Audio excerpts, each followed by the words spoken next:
Vamos continuar então. Finalizei falando, né, do surgimento a partir do século XX de uma nova estética de dança oriental, aonde isso não acontecia em paralelo com aquela dança popular que seguia existindo, né? Tanto que as Awalin e as Gawazes continuavam trabalhando, mas elas eram distintas e não eram contratadas como as atuais dançarinas conhecidas por Haksat ou Belly Dancers, que era agora a denominação das novas bailarinas com essa nova estética.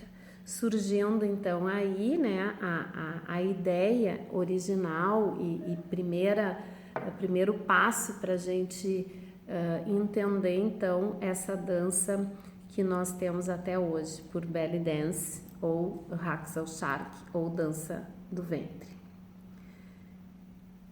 Essas dançarinas do ventre, né, começaram a se apresentar em locais como feiras, eventos, e o público começou a ficar muito interessado e era a atração que mais chamava público para essas feiras de negócios, aonde já estavam surgindo então esse intercâmbio entre o Ocidente e o Oriente, né? Então, nesse viés, começaram a surgir na Europa vários cafés temáticos imitando a atmosfera do Oriente, palácios, e isso aumentou muito o interesse pelo público assistir à dança oriental.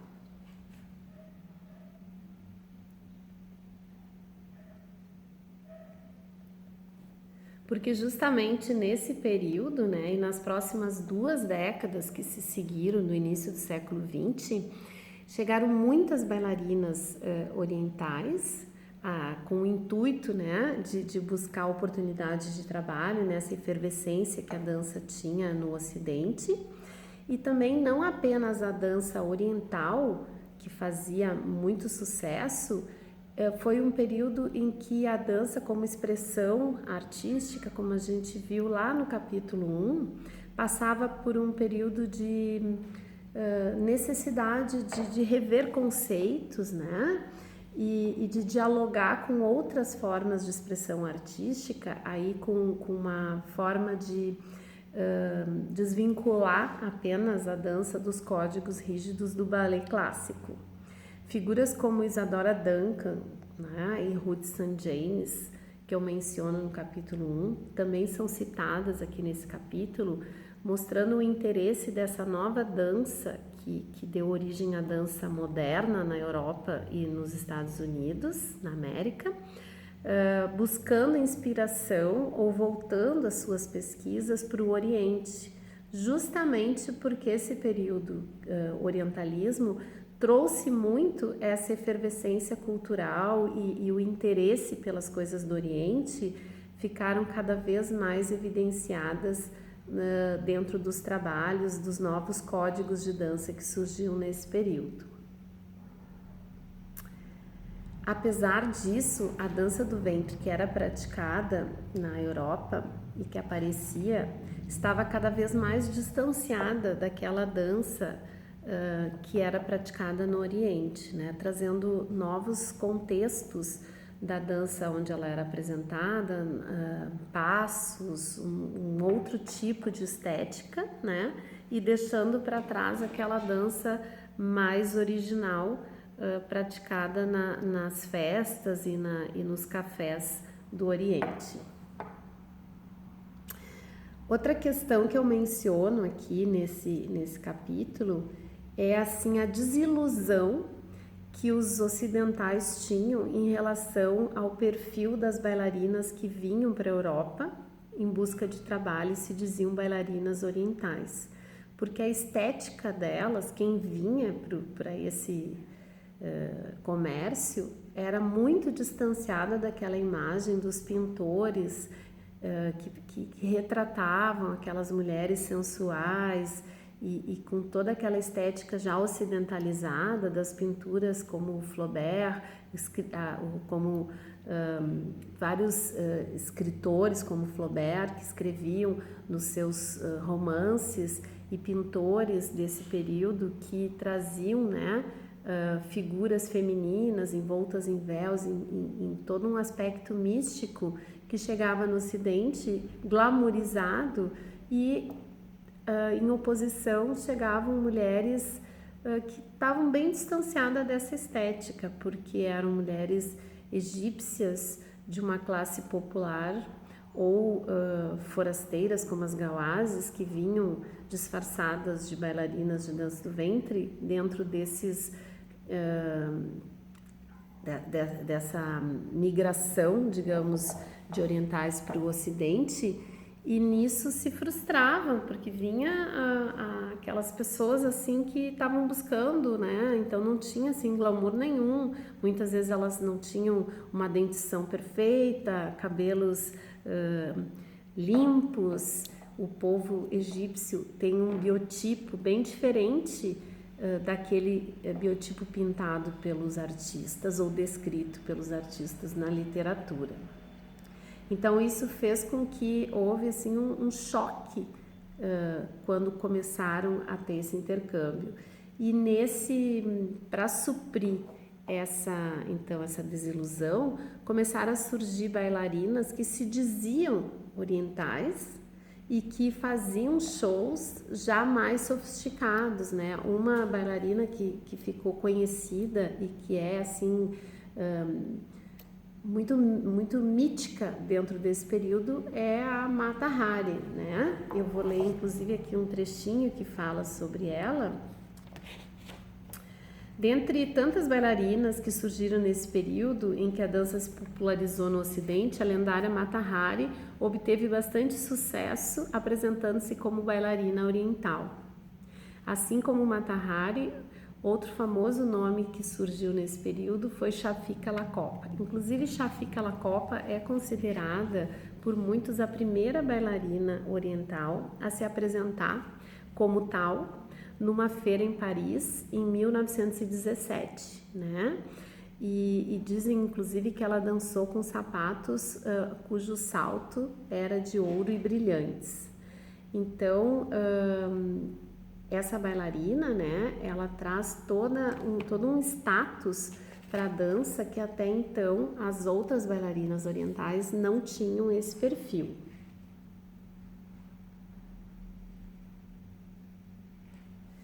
E dentro desse desenvolvimento da dança no Ocidente, também começaram a surgir muitos lugares para se apresentar, né? E não só na Europa, mas nos Estados Unidos, né? Assim como em Paris, muitas feiras e eventos surgiram e começaram a ter essa interferência. As bailarinas começaram a assistir espetáculos de danças ocidentais, as orientais, e começaram a trazer para a sua dança também passos de balé, também posturas e giros e uma estética de dança um pouco mais refinada do que aquela até então. Vou ler mais um trechinho aqui.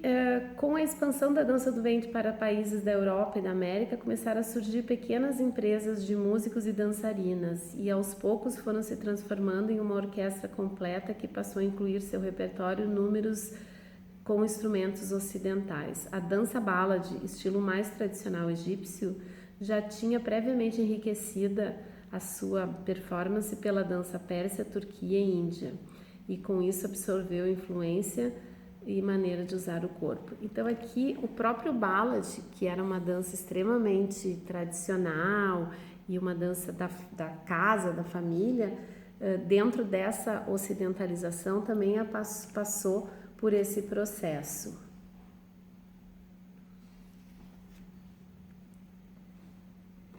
E assim surge, né, no início dos anos de 1920, o que a gente chama de estilo cabaré, que é o estilo que marca ali o período do glamour de Hollywood e de todo aquele cenário, então, de filmes onde as grandes estrelas eram bailarinas egípcias e que surgiram então nesse cenário uma dança mais refinada e com uma estética de passos que até então não eram vistos, e uma dança que foi para o palco, que foi organizada de forma a ser coreografada e de ter uma estética totalmente diferente. E esse período marca então o início do que a gente chama de Golden Age, ou a era de ouro da dança oriental.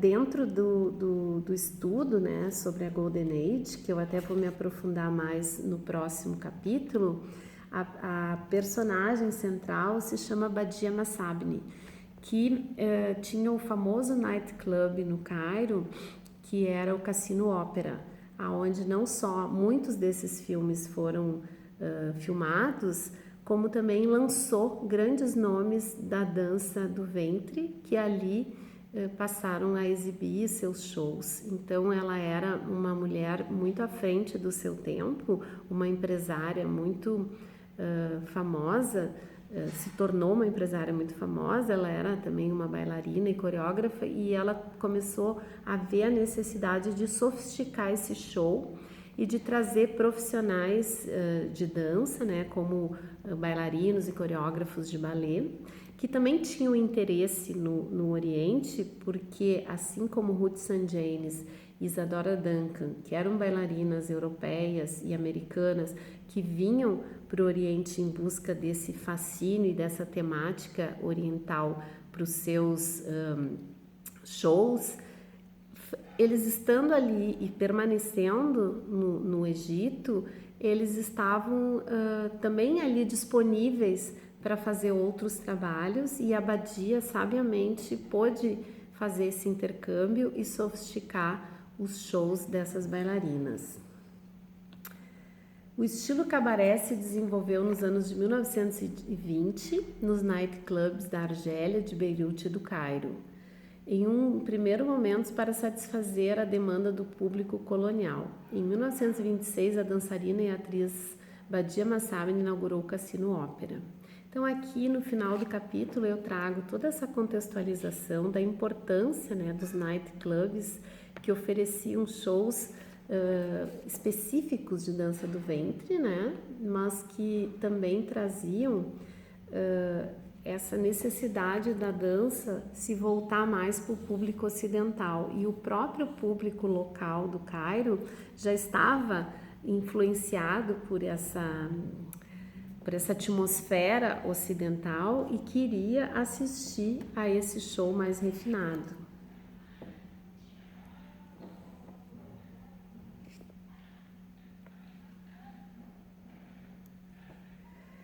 Eu encerro o capítulo aqui falando, né? Por um lado, a dança é um número artístico que combina movimentos de dança árabe com noções ocidentais de glamour e ecos de dança oriental de Hollywood. Então, realmente, nesse momento, aquela dança criada, né, transformada, ela passa a existir. Essa que a gente chama dança oriental, Rakshat, ou dança do ventre, belly dance.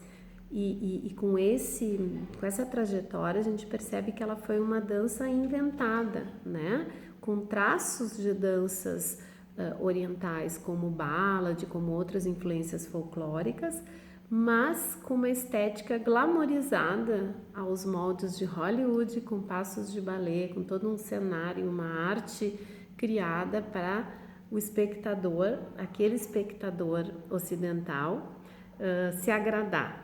E eu ainda coloco como uma raiz remota a raiz ritualística, que ficou lá atrás no capítulo onde eu trago as remotas raízes ritualísticas da dança, pelos movimentos ondulatórios, por toda essa questão do ventre, do feminino, né?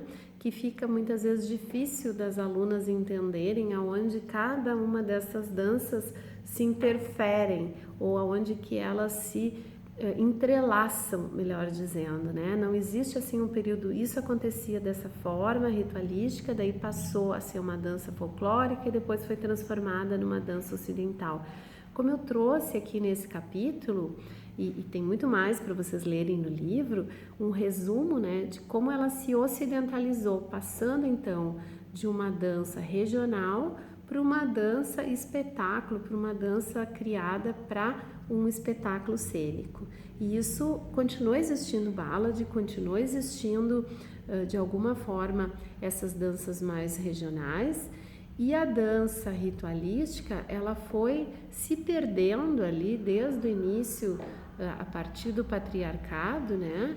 E foi ficando no inconsciente coletivo dessas mulheres que também, designadas pelas suas avós, pelas suas mães, passavam a entender a dança como algo que era primitivo e sagrado, ligado ao feminino e todas as questões da gestação, do parto, de tudo aquilo que a gente já estudou.